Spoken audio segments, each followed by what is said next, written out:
And here we are, live talk with Becky Chernek. And it is a pleasure to be on tonight. And I have a special guest speaker with us tonight, Mr. Eric Barbosa. And he is the vice president of variable operations for Cavender Automotive Group. And I got to tell you, he knows his stuff and then some. So I'm super excited about bringing Eric on and talking about what's going to happen in 2025 and hitting some of those performance objectives. But before we get started, for those that may not know who I am, I'm Becky Chernek, and I've been providing the very best when it comes to finance and insurance training, and also when it comes to from the time that customer touches down on that dealership website, helping dealers to understand compliance there, right? When it comes to understanding the road to the sale and making sure that we have all our due diligence in place, and working with sales folks in presentation, overcoming objections, as well as working on the desk. The hub is so important today, more so than ever. And Eric will talk more about that as well. And then aligning that with sales and F&I and finalizing the transaction in the F&I office and increasing that performance. So here we are going live and on YouTube as well as Facebook and here on LinkedIn and now on X. So if you happen to like what we're talking about, do me a big favor and hit that like button and share. I'd really appreciate it. So here we are, Eric. And for dealers and viewers, if you wouldn't mind, please share a brief background, bio, kind of get us started and talk about, how long have you been with the Cavender Automotive Group that I see everywhere on social media today? Okay, so with Cavender Auto, I think we were pre-talking about this late February, but let's just say officially March of 23. I joined the team as a VP of Variable Operations. Prior to that, I was the dealer principal and managing partner of Henson brand, which was 3 dealerships in Madisonville, Texas. And before that, I was a general manager for the RFJ Automotive Group for, 4 or 5 years. And then total automotive experience has been 25 years doing it. So it's a little bit. Well, I mean, you've been around a little bit, which is. Yeah. Yes, I've been around for a lot. You've seen a lot. Yeah. And, yeah, well, that's the reason, for me, for this, because, I'm on LinkedIn a lot. I'm on social media a lot because of my business, but I saw your post and I'm like, man, oh man, this guy knows what he's talking about. And that resonated with me. And I thought, I've got to do something somehow to bring you on this live talk and talk about first of all, let's dive in a bit on the culture side of things with Cavender. And, like when we talked about it, you said, Beck, we do things the right way. We want to make sure that our customers are enjoying the buying experience. So could you kind of dig into that? Yeah, I think that's even prior to me being there. They're a 4th generation organization or family that's been, doing it for a long time. They're going into their 4th generation, which is Rob Cavender and Lee Cavender. Before that was Billy Cavender, Bobby Cavender, and Stuart Cavender, the late Stuart Cavender. And before that, it was their fathers, and they've just been doing business that way in San Antonio for a very, very long time. It's customer centric, always taking care of the customer from all avenues, service parts. They're really big on employees, making sure that they're taken care of, doing things the right way. I know we had conversations prior to this about not doing any of the traditional tactics that maybe dealerships you might see dealerships doing as preloads, other things. And oh yeah, a heavy, people-driven company. And I know a lot of dealerships say that. I've worked for a lot of amazing organizations But I will tell you, none compare to this organization when they actually, back what they say when it comes to people, not as only as customers, but for employees. Well, like I said, I paid attention. I'm in there in social media, and I see, Cavender, and I'm like, man, he's on Facebook. He's everywhere, and I like his voice. I like what he stands for in the industry. And I know the importance of, why can't we get back into, and this is something that we're preaching to dealers all the time today, more so than ever. I mean, since we've been off of this COVID fix or hangover. And it's like, man, oh man, we have to actually get back to the basics. We got to get back to what made us successful. And that's making sure that we take care of our customers, right? And that we're doing the right thing. And not only our customers, and one thing I heard you say, taking care of employees. Here's my thing. If we do a good job taking care of our employees, if in fact they resonate with the dealer principal, with the folks that they work there with, they're champions. They stick it out. They want to work with others who are good at what they are, great at what they do. You grow success that way. And that's what it's all about. So it's employees first, right? And then with that mindset, if an employee is thrilled about what they do, why they do what they do, obviously the customer has a better experience. Yeah, absolutely. 100% agree. Right. And so that's why I know we get along great. So here, I like that. I like that whole idea. So years ago, many years ago, I took a position. I ran a Saturn dealership, and everybody in my buddy friends said, "Are you crazy? Why do you want to go do something like that?" Yeah. I mean, don't you know that those doors are going to shut down? There's nobody in their right mind that's going to pay full retail, Becky. They're not going to do it. They can go down the street and go buy a Honda and negotiate for the best price and be done with it. But we found out that wasn't necessarily the case. In fact, they were all bought into, everyone having a good time, employees having a good time. It was all about value pricing. I didn't have the headache of the negotiation. Yeah. I'm familiar with Saturn. I think my first 2 years of finance was with the Saturn store in Midland, Texas. So I told you we have a lot in common here. We have a lot in common here. So you and I talked about as well. Let me see. We've got some comments here. Let me see what's going on. I want to make sure we are touching. Mike Moran, how do your managers do lead flow? How do you how do you manage lead flow? It depends. Right now we're shifting from just lead flow. Like we're looking at things as total opportunities. Because we have these silos of internet leads, and they have this closing percentage, and then we have campaign and this closing percentage, phones and showroom. We're taking a different approach in 2025, and that's going to drive pay plans, behaviors to total opportunity closing percentages. We set a bar for that so that the people aren't going through campaigns and not treating them right because they're in a different box. I did that today. I just literally sat with the GM and started calling campaign leads with them so we can dig into why our people aren't responding or why we have 0% closing percentages in this specific bucket. So lead handling is important. Making sure you set KPIs for those leads, train your people, set expectations. And then for us, I don't know if one of the reasons I think you reached out was our quarter times, 12, 2, 4, and 6, all of our stores stop and we actually go through activities, That's right. check leads, phones, and all that stuff. So we run pretty tight lead handling process.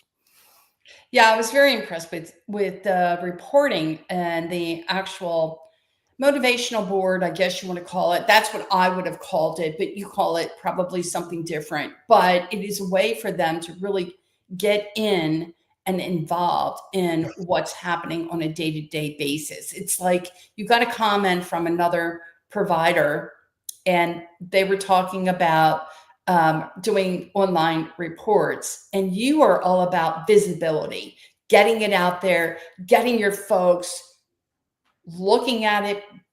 I mean, just being there, Yeah. right? And yeah, of course. I mean, you gotta, the accountability piece for us is knowing the activities, but not just only talking about them, like actually engaging. Management staff is expected to do the same, and just kind of monitoring everything that we do throughout the day, so there's no waste. So I mean, I've had dealers or people comment, "Oh, that's too much. You can't do 10 social media posts per day." And my response is, "Why? I'm able to post 300 times a month, and I got a lot of stuff going on. It takes seconds." Making phone calls, well, that's too, people don't want to do that anymore. I don't understand. It's a sales job. They want to call customers and get them in, and people still answer the phone. And your best closing percentage is on phones. And why wouldn't we want to use those to interact with our customers? Then you have your younger crowd, right, that is texting. Well, texting is another activity that we measure, because some customers would rather just do that.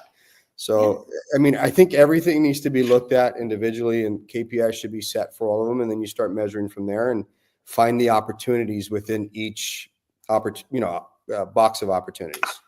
That's right. Well, we have some more questions for you. Yep. Chris Kerr, happy employees will take care of your customers. I think that was a comment. And then we have Jeff Williams, transparency and consistency are keys in 2025. Yep. Yeah. So that means, I know we talk about this. Look, I have talked about transparency for, I don't know, the past 25 years of my career. And everyone has a different definition of transparency, what that means. That means that the customer understands the terms of the sale from the very beginning, from the time that we're desking the deal. Am I right or am I wrong? You help me out. I mean, tell me what it's all about. Cavender, does the customer understand the terms of the sale before they make their way into the F&I office? Yes or no? Of course. Now, I will say that's a work in progress depending on the experience, but we try to train. We have 2 amazing trainers in our organization, and before they can go out there, they go through an orientation that Scott Montgomery, our trainer, does, studying the road to the sales, the expectation, early management involvement, the KBB process on the appraisal to be transparent. And yeah, that's a big deal. And then again, checks and finance manager get involved again to make sure that everything's clear. We don't really have a lot of issues with miscommunication as far as terms of a contract, because we don't do anything over MSRP. We don't have any hidden fees. We're pretty upfront with everything. No preloads, none of that. Yeah, we talked about what was going on. I just read a post earlier today, or later this afternoon, really, from Eric Johnson with Hudson and Cook and Patty Covington, talking about this major dealer fine for $20 million, which is the biggest fine ever for an automotive dealership here in the United States, that the FTC is cracking down on for these junk fees. What are junk fees? These are the fees that we add, or dealers have added onto their preloads without itemization or disclosure. And once a customer comes into the dealership, because it's not itemized correctly on the website to begin with, it's not advertised correctly, it's not been itemized. Customers come in and go, hello, now on this car, guess what we have? We have this, this, this, and that. And, frankly, I bet I've seen a lot. So have you. And so we know that some of these guys have a preload of maybe, I don't know, some sort of an aftermarket nitrogen sort of in the tires and all the other stuff that goes along with it. And it's like, all right, do you have a warranty on that stuff? I mean, did you certify it? Did you do anything with it? No, we haven't done anything with it. You can't do that. And this is the stuff that they're going to come under litigation for. There's going to be a lot of heat here. And I sure hope tonight dealers are listening to, how are we doing the right thing? And are we making sure that the customer understands the terms of the sale from the very beginning, meaning online? Yep. Is everything properly disclosed from the time that the customer gets into the dealership? And we all know the games. Aren't we tired of that? I mean, I think so. And let's, you just said nitrogen. Look, You had to get there's well, I don't think I got to double check if we do. I know we don't ever, I don't even think we have nitrogen in our stores, but we do have some other products that there's, how do I say this? Some might preload it and force, I would say, the customer to have something they might not want. We try to find stuff that we're going to sell customers that they're actually going to see value in. And to each dealer should just do that with their finance teams. You have your penetrations of what works, what doesn't work, what customers like, what they don't like, what they're upset about after the sale that they would like to cancel, and do the right thing for the consumer. Each product should have value behind it, and your brand should support that. And I've done all types for the last 25 years. I've seen different organizations say, hey, preload this, and this has to be on every deal, and you go do that. What happens is when you don't properly communicate it, That's right. and you don't tell the consumer they're getting something, or they're being charged for something, oh, no, it's already in there. Be transparent. It'll alleviate all those issues. And if the consumer doesn't want it, don't put it on. I mean, Doesn't it all have to be disclosed properly on the website? everything. Yeah. I think sometimes we forget that. Yeah. I'm just going to say that. I think sometimes Mike has another question how do you manage unsold follow-up? That's a good question. We had different, we've tried having what we call experience coordinators at our dealership, and it's working. We have them now. We are also looking into AI with our CRM to kind of dig through and be a little bit more efficient. We're testing that out. I have my hesitation because I love AI and I love the concept of it, but I'm still a little more traditional on making sure we're monitoring what the AI is doing, and the human still needs to be involved. But we're testing, to answer his question, AI for unsold showroom, and we still have our people calling. And an experience coordinator for us is basically a BDC agent that follows up. So good. Okay. Yep.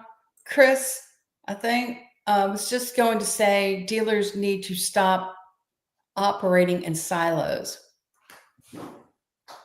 I completely agree.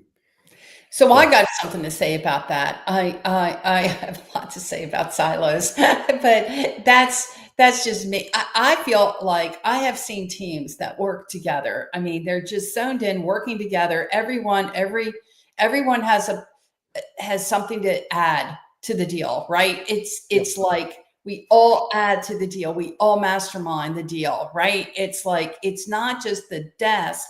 It's used to be. Now, again, I don't really know how Cavender is set up so much, in this regard, but like I grew up where an F&I manager was a manager, that our responsibility was to protect the dealership assets. And then our job was to make the deal better. So it doesn't necessarily mean, I believe that two heads are always better than one. And, sometimes we can miss it. We can miss things at the desk, right? And our job is to get in there, and I look at a deal. I don't take it firsthand. I don't. You may not like it, but I look at the deal and I'm like, is there something else there? Do I know my lenders? Can I find a better way to maximize this deal? What are your thoughts if your teams are in synergy and you have finance up, like the old rule, be out by noon up in the tower, and when that happens, there's more productivity. Because for us, if you have finance managers in the tower helping the deals go down, then you have managers actually out front, sales managers managing the sales that are going down in the showroom, and get them proactive. Not only just talking to customers, but making other deals happen. So all that, when you get that in a store, you'll see a lot of success in it, for sure. No, I think so. I know that, once I can get involved sooner rather than later, and not to undermine anyone, I'm not looking to do that. I'm just looking to put deals together, whatever it takes. Good evening, everyone. Mr. Tony Owens, thank you so much for being on tonight, Tony. We appreciate it. And Tony is with the Germain Automotive Group, by the way, fixed ops guy. He knows his stuff there, Mr. Tony Owens. How do you identify sales opportunities from your service department? These are really good questions, Mike. For us, I got lucky enough to go 2 years ago almost and visit Brian Beststock's store and Morad out there, the Paragon stores, and they were doing a pretty unique thing with their service drive. And when I left there, we came back and we implemented what we call Cavender comparison, and that's every repair order out on the drive gets a comparison offer. And we tried to either give them a purchase, not just to buy their vehicle, but to trade them out, give them a high value, because these are consumers that are normally out of the market. We're trying to get them back in the market and kind of use a loyalty piece. So we do that every store. We have a dedicated buyer and client, we call them comparison advisors on the drive to do that. There's a lot of opportunities in service. And I think it's a big thing the dealers should be doing. It should think about when you appraise a car. When we go out, we have a used car manager appraise a car. We don't, we miss 45 of those trades. That's also a service opportunity from sales that we can get them into the service department in case anything's wrong with their car, where we usually just let that customer go. So I think that's a twofold for both how many opportunities are in sales from service and from service from sales. So yeah, we look at those things and we try to adapt and put processes in place to capture. I think that's really big business today, and really making sure that we're figuring that piece out. That's a good question. Educate the customer on products. Yay. So one of the things that I got in trouble for a while back, I won't mention names, and I was on a talk show, and it went viral. That tells you anything. So and the reason why was because of my unconventional ways of how I look at things. And I feel like we need to it's okay to train sales personnel on the products, and that they need to have a better understanding, because if their customer were to ask about some of the products, like a vehicle service contract, tire and wheel maintenance, or I don't know, aftermarket product of any sort, I think it's important for the salesperson to have some confidence there to be able to address or answer any questions that they may have to properly endorse it.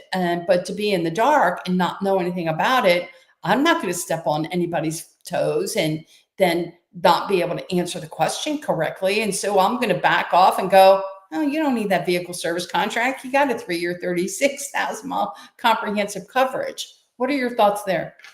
I think the salespeople should be trained like finance managers to know their products. And I've been, at stores where we've sent every one of our sales associates to go to F&I training. And two things happened. We created a bench of salespeople that are already educated on products. They knew it. And the other thing is there was cohesiveness when they went into finance, because our salespeople were able to sell those products before they even went to finance. And especially if they saw value in it, the consumer would see value, and then they were set up in finance properly.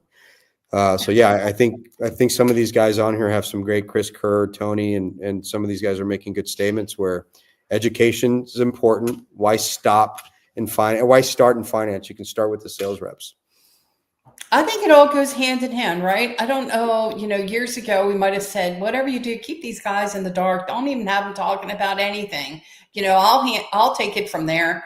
But that's I like, the more informed that you are, the better it is for everyone and that overall customer experience.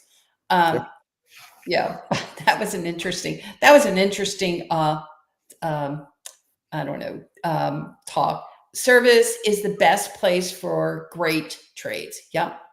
100%. Whoever said, who was that? Tony? Tony. Yep. Yes, sir. Absolutely. And if you do your KPI on that, whatever amount of ROs, you should minimally close at 5% of what's going in there that will trade out. And if you can work that number even higher, the return is great. And you keep them in your cycle. Somebody said lifetime value. That's exactly what you want to do. So many dealers are transactional focused instead of looking at the lifetime value of their customer across all credit spectrums. What are your thoughts there on that? Completely agree. Yeah, I mean, they shouldn't be treated any different. They're all customers, and we were just talking about special, finance or subprime financing. We're seeing more of it. We need to become experts at it, and some dealers aren't spending enough time hiring the right people, training the right processes, having the right inventory. And I think this is something to look after because we're missing business there. And I think, yeah, what he just said is completely agree with lifetime value across all spectrums. So I like the fact that, you talk about the inventory and, managing your inventory for the customers that you get. Or I like the conversation when it comes to, do we have the right process in place to identify a customer who has, who may not have a customer credit criteria where it's, they don't have the best credit, right? Slow pay. Are we identifying that customer earlier on in the process? It's like used to be, let's put the customer on any car. Any car will do. Let's go, let's go, let's go. We're selling cars. Let's go. We'll bring the customer in, and then we find out, oh my God, can't you get yourself a real customer? This customer can't buy anything. So from that point, meanwhile, here's the salesperson who's been out, with this customer for 3 hours doing test drives only to find out that customer can't buy or they can't buy this car. So the question that I have is, what processes do you have in place to understand the customer criteria earlier on?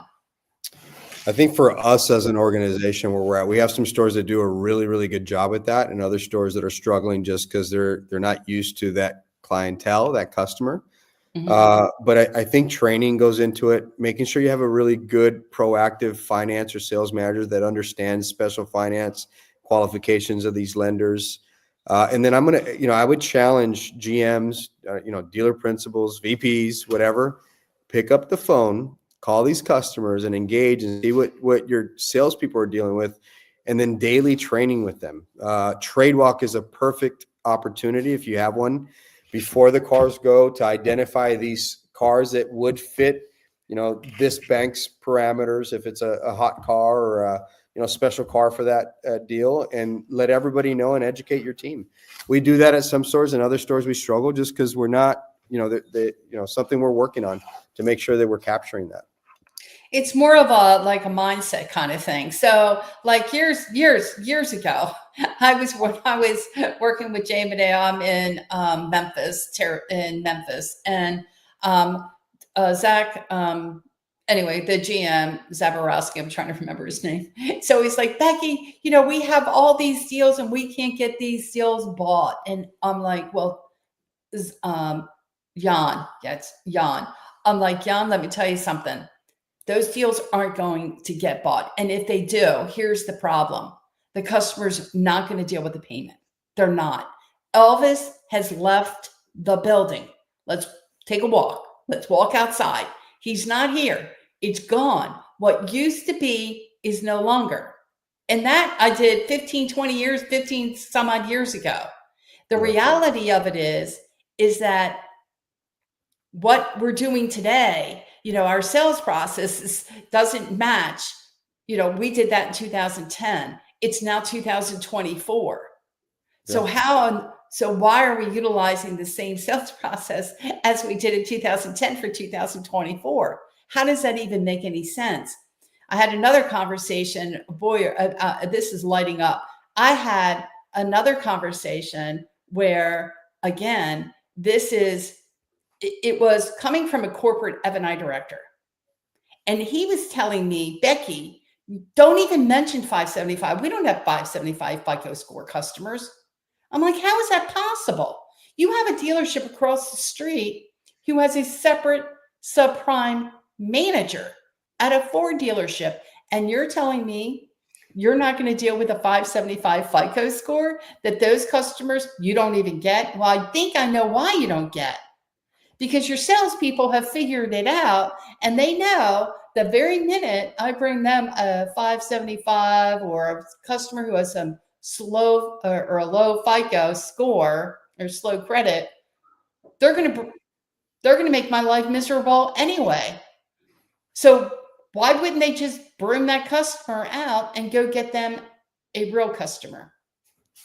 Yeah, we don't take that approach. I think every customer, and I'm seeing some of these comments out here that somebody, I think Danny Benitez just commented that you get a 2-to-1 referral from them.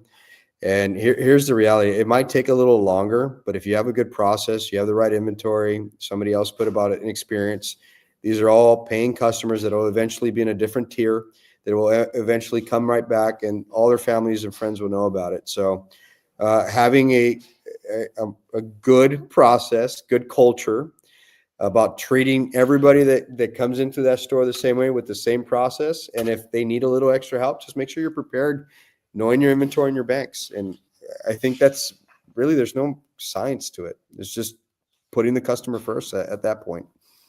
So you have another comment from Adam, my people. Hey, Adam Marburger. Yay. He was super excited. He saw that you were going to be on, and awesome. he's good people. Eric is the real deal. We like that. I thought so too, Adam. I did, when I read a couple of his posts, and immediately I'm thinking, I got to get to know this guy. He and I are definitely on the same page. And Mike says, how do you budget your CAC? Another thing that we don't do a good job of with CAC. I've done, been at heavier special finance stores with CAC, and that's a different program. You got to know that program inside and out, and it's a good program if you know how to work it, how the funding works, how to have all the steps up front. And Mike, to be honest with you, I just had one of our GMs at one of our stores, a Nissan store. He just hired one of the CAC reps that's also got finance background, because we have heavy special finance out there. So that's inventory and right structure. So we're after that. And then also finding those credit apps, which if people don't know the marketing side, you can get credit applications, subprime credit applications through social media, really, I'd say probably $3 to $5 a lead, and close pretty good on them. And if you have a good process, that'll turn that cycle. And again, these customers are people that'll be this tier one day, 2 years later, they're in a different tier. I mean, you're speaking my language. So here's the thing. I don't know if y'all know this or not, but I'm going to share this with you anyway. Also, part of Chernek Consulting's F&I Concierge is with subprime. Now, over the past, 5-6 years, there's some heavy virtual F&I going on behind the scenes. What I want to share with you is this isn't unheard of. However, JM&A, for those guys that know JM&A, they have their own F&I virtual center, and they must have already, and I might have this number incorrect. I'm going to throw out over 100,000 virtual contracts they have done, probably more, over the past few years that they have taken on this F&I virtual platform. Now, there are others as well. I also am providing, and it's just so super easy to be able to provide dealers with subprime F&I concierge. So what I'm trying to do here, because I know some of the struggles, the challenges dealers face when it comes to doing subprime correctly. So I'm like, hey, look, do me a favor. Don't even mess with it. Send us the deals that are 600 and below, 625 and below. And the reason why I say that, it's better that you don't muddy through it. Let us have it. We can have total access to the dealer inventory and take everything virtually, and be able to have access to the dealers, Route 1, Dealer Track, et cetera, and be able to work these deals completely virtual. So for those dealers that are struggling, with that subprime business, I want to make sure that you reach out and call me at 866-894-1899. And I got to tell you, I've been doing subprime for the past, I don't know, 25, 30 years of my life, in my career. I understand it inside and out. I'm just saying, just make your life a little bit easier. Go do what you do best. And if in the event you need a helping hand, that's what we also do. So I couldn't help myself. I had to share that. I'm normally not a commercial, but I'm like, I'm biting on my bit. I'm like, wait a minute. Don't y'all know that's what I do? Let me share with you. Okay. Alvera is here. How do you hire and retain leadership in a market that is so competitive? Training. And I'm glad if Adam's still there. He's another one of those great trainers out there. But training, we do a lot of training for us. We're developing. We don't have any general managers per se. We just started hiring general managers. Out of the 8 stores that we have 3. We're developing the other 5. Out of those 5, they've been in training 7:30, sometimes twice a week for an hour, all voluntary. They show up. We train them. We train their replacements from GSMs to, sales managers to GSMs. A lot of the people that you're going to hire in leadership are looking for growth. That's their number one. We say it's money. It's not money. It's development and growth. You give them that, the money ends up showing up on its own.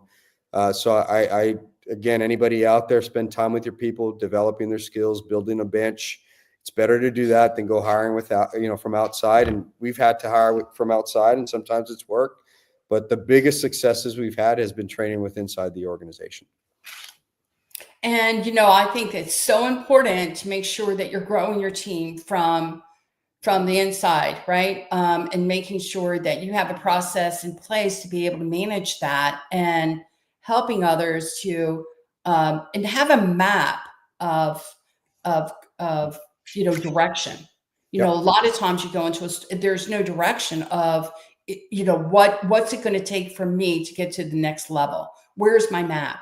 Where's my and being there. I can tell you how many times as I worked in dealerships across the country, we have trained up the bench, making sure we're identifying those folks and giving them the training that they need to be able to get to that next level. And I got to tell you, when you do that, it's you get some good folks, and you retain those good folks, and you reduce that the turnover. And okay, I think I got that one. Jason, everyone should be treated as if they have the 800 score, treat them less, send your salespeople home. Okay, I agree. Maybe. Yeah, I don't know. I think it's a training thing. It's a training thing. It's not a salesperson thing. I think the problem is that they get the heat from the desk. Yep. I'm just, why can't we get ourselves a real customer? I've just spent 3 hours dealing with this one customer, and now you're telling me to go get myself a real customer. It's frustration. And that's how you have bad culture in the store. Well, right. I mean, I feel it's important that a GM identifies that. I don't, for them to say, oh, we don't get that customer, and I can be in that F&I office immediately know that that's not the case. That's the problem. Because now they're telling me, a corporate F&I director is telling me I don't get 575 FICO score customers, and yet you do. How does that happen? And so they invite that culture. They make that happen. Salespeople aren't stupid. If I'm not going to spend forever long in a day with a customer who tells me they have slow pay history, if I know the desk is going to go tell me to go get myself a real customer, I'm going to identify that sooner rather than later out of the gate and send that guy down the street to go buy another car from somebody else. And I'll tell you right now, COVID has really helped that along. You have to be able to identify the intangibles that you can't teach, that can't be taught. Jason, they want a real customer. Customer wants a real salesperson. Love that. And do you TO all showroom traffic? Mike, I'll tell you that that's an expectation, but I've been in showrooms where I walked in and it doesn't happen, but it is an expectation we set for our teams that not only does the manager get involved early, but the exit is also with the manager to get involved. So, yeah, that's supposed to happen with every consumer, but I know of times that it hasn't. And that's a work in progress for us because we'd love for it to happen 100% of the time. No questions about it. So so I'm putting you on the spot a little bit, and I want to thank you so much for letting me do that. Yeah. But these are some really good questions, and we're doing a bit of a deeper dive, and it's not just superficial. Yeah.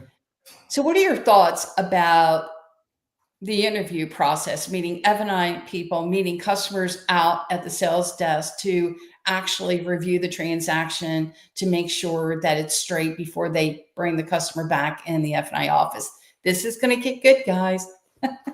So with two things, we've tried two different things. We've obviously Darwin is part of our system that we use for the interview process. And we're talking about customers done going into finance. We also use another product called Zip Deal, where the customer goes through this process of kind of delivery, and it's a great tool, but we need to perfect a little bit more of the customer interviews, and then have the finance go out with the salesperson, and kind of get out of that space of the finance office, because I think a lot of them tend to do it back in that office. I don't think that ever works. I think they should be out early, right before they go in, and then kind of start those setups of the question. And to be even better, those questions should also be set up by the sales managers before the finance takes those turns, in my opinion. Again, they should be able to go to finance and everybody be on the same page, even from the salesperson, so that when they go in, the sales or the customer knows the expectation and is already prepped and ready to ask for the things that they see value in, and the finance manager be able to provide that for the consumer. Well, my whole thing on this meet and greet interview, whatever you want to call it, I never really liked the interview. I was never really like a fan of the name. Mm-hmm. That to me was like, I'm not out there with a checklist, you better answer this question or you're never getting into that F&I office. But, my whole idea behind this was like, it was for me to wrap my head around this deal. One thing, you could never put me together. I've been in the automotive retail industry a very long time.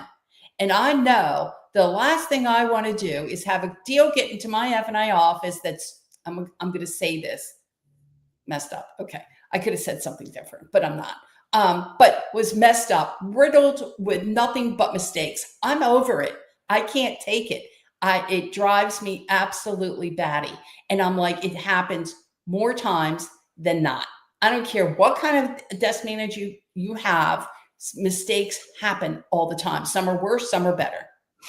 Yep. But for me, if I want to be a star and I want to maximize my potential on every deal, no deal's going through me if I can help it, unless I know it's straight. I've got my act together. I've got my head wrapped around this deal. And you and I talked about this. I'm gonna do everything I can. I'm not taking a deal. See, this is something that bothers me. I cannot take a deal at firsthand and say from the desk, okay, Becky, here's the deal. Here's how you're going to write it. Go back there and be, and do what you're supposed to do and listen to what I tell you, how this deal is going to go down. That doesn't happen with me. Right, wrong, or indifferent. You may not like it, but I'm going to take a second look and see if there's other potential in this deal that maybe could have been missed.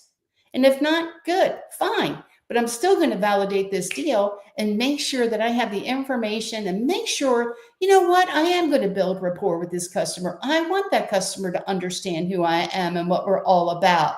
And I'm going to have my facts together. So when that customer makes their way into that F&I office, my presentation is rock solid. Agreed. See, you're easy. I like you. Yeah. When you do finance, that I was I loved doing finance back when I did it. And one of the things that I learned is to be out there ahead of it and be involved. And it's way easier and it's better for the consumer. Becky, I'm gonna tell you again, all this stuff that we're talking about has to be customer centric, all of it. And it can't just be the dealer process centric, because you won't get the results you're looking for and the consumer won't come back. Amen. You might try to get the results, but it's like a slot machine, isn't it? It's like, so, if you pick and choose your battles, I think a lot of people do that, or a lot of folks will do that rather than play out rather than playing out being more consistent in their approach, right? So how do you feel about the F&I team sitting at the sales tower, be ready for a TO? It's a good question tonight. This is great. In my previous place, and again, now going from, I don't know, 150 employees to now, there's a lot more being in with 8 stores, but it was a requirement. Stand-up desk was a requirement in the tower with the sales managers, and finance manager was always out there, and they worked collectively. It's just a better flow. So who asked that? Randy. I think it's extremely important for your finance team and your management team to work as one, and in the tower, because let's be real, unless if it's a busy Saturday, they got downtime in those offices. They should be up front in that tower, and then the sales managers should be out with the salespeople, making sure they're doing their activities and customers are being talked to. I mean, yeah, love that. Yeah, I do too. Thanks, Randy. I appreciate the question. Mike, great show, Becky. Thank you, Eric. I'm glad you were here, Mike. Mike is really a terrific guy. In fact, I'm gonna introduce you guys to one another. I think you'll get quite a lot from Mike. He has a vast automotive retail experience, and what he brings to the table is like no other. So when we'll do that in January. I'm not sure if Mike's still here or not, but we're going to make sure I introduce you to Mike, because he is super cool. He's a good guy. Scott, Team Cavender. Yay! That's right there. That's the guy that does all the training for us. He's amazing. Scott Montgomery. So, and he's got a big F&I background and Traver background, and he's phenomenal. Thank you, Scott, for what you do for our group. Well, one of these days I'll bring Scott on, and he can talk a little bit about what he's doing for the group, and some of what he hits on the most, and why it's important to implement these best practices on, and why it all matters. I think a lot of times some dealers feel like maybe I'm somewhat picking on someone, but I'm really not. I'm like, there's this term that we've heard over the many, many years. It's not rocket science. Yeah, absolutely. Right. And if we just train up our people to be more consistent and understanding the reasons why we do what we do. One of the things in my workshops and my training, and whether it be workshops or in dealership training, one of the things it was always about, why do I do what I do? What's the reason behind it? And I think it's important that people understand that. And Scott said, thank you. Thank you. So as we go ahead and wrap this up, do you have any kind of last comments, feedback for the dealers and folks that had attended or attending tonight? Depending on, for any dealer out there that's watching this in any position, just be involved and then pay attention to the details. While you're trying to hold your people accountable, hold yourself accountable, and to the things you said or you have them doing, go inspect them, trust but verify. Sometimes we kind of get stuck in pointing fingers and doing things where we forget, why don't you go down, grab a phone, talk to a customer, go train with them, the things you're asking to be done, get involved. It has a big impact for your teams. And I think that's something we have as a culture from the top to the bottom. Rob Lee, all our VPs and our development team, they're really hands-on. And I think it's important to take that approach.